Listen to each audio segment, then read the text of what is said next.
qu'à parler trop longtemps. Je vais laisser le président parler avec vous. Et moi, je Oui, mais c'est quand même une rencontre assez in extremis. Elle n'était pas prévue. In extremis. Vous n'aviez pas prévu de voir le président. On n'arrête pas de se voir à Paris. Pendant votre voyage. Comment? Mais c'est moi, même moi qui ai demandé. C'est même moi qui ai demandé rendez-vous, vous voyez. Il était question d'un petit peu de l'intervention de Madame la Ministre dans les comptes administratifs 2015. Il semblerait que sa démarche de la semaine dernière ne vous ait pas trop plu. Est-ce que vous avez évoqué cela avec Ça a elle? déjà été réglé chez elle-même et devant en Guyane, à Guadeloupe également, ça a été réglé. Alors, vous Je avez... lui ai dit ce que j'en pensais à l'époque et j'ai trouvé que c'était une maladresse de sa part. Ça a été réglé. Alors de quoi il a été question finalement cet après-midi? Il a été question de certains sujets, en particulier je ne parle très franchement de la reconstruction du lycée Chefchaouen. Et je dis ça que je ne comprenais pas pourquoi, alors que tout le monde, y compris, et c'est pas de la polémique, y compris que le maire de Fort-de-France était d'accord pour la reconstruction, et puis subitement, c'est moi l'expression, on puisse me dire qu'on va empêcher la reconstruction.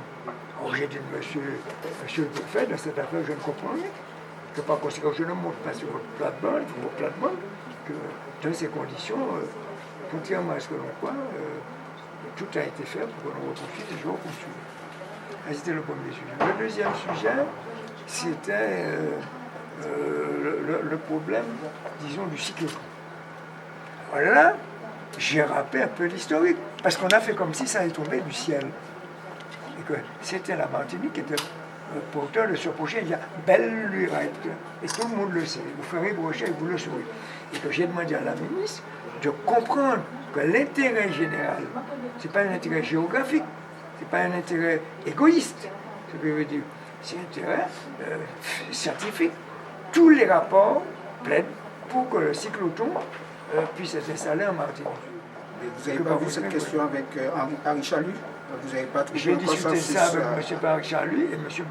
Henri Chalut, j'ai pris un pari avec M. Henri Chalut, et je pense que globalement, il n'est pas défavorable. Le problème qui se pose, c'est qu'à un certain moment, j'ai vu le promoteur, parce que c'est très complexe, le promoteur. Qu'est-ce que dit le promoteur?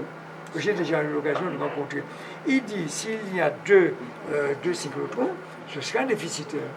Alors, il veut qu'il y ait un retour sur investissement. Alors, on propose, d'une part, de créer une société d'économie. J'ai répondu non catégoriquement. Et que je suis arrivé là, rencontrant suffisamment de déficit, je ne vais pas faire des emprunts pour payer des déficits. Et que par conséquent, j'ai demandé à la ministre de plaider la cause. Et si on ne réussit pas, la Martinique fera de son mieux. C'est-à-dire, on fera ce qu'il faut pour que le cyclotron se fasse ici.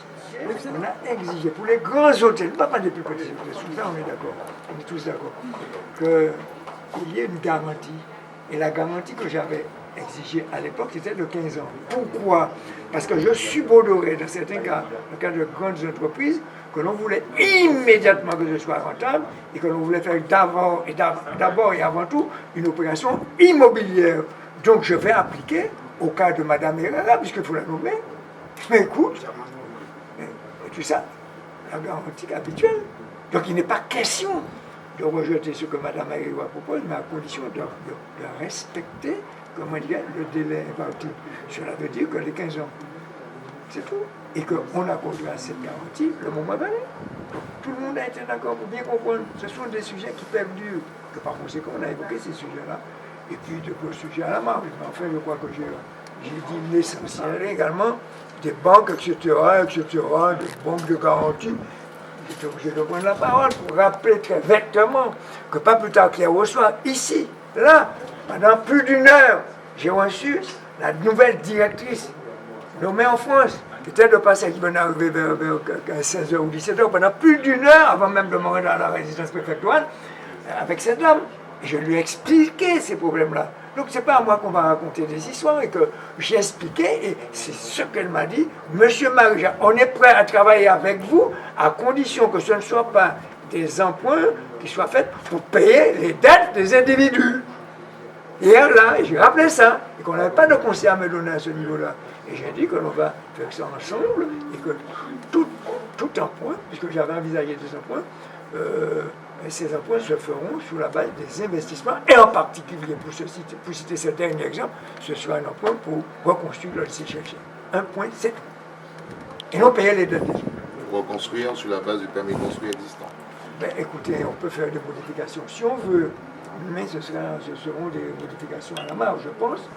Mais je considère qu'on le veut.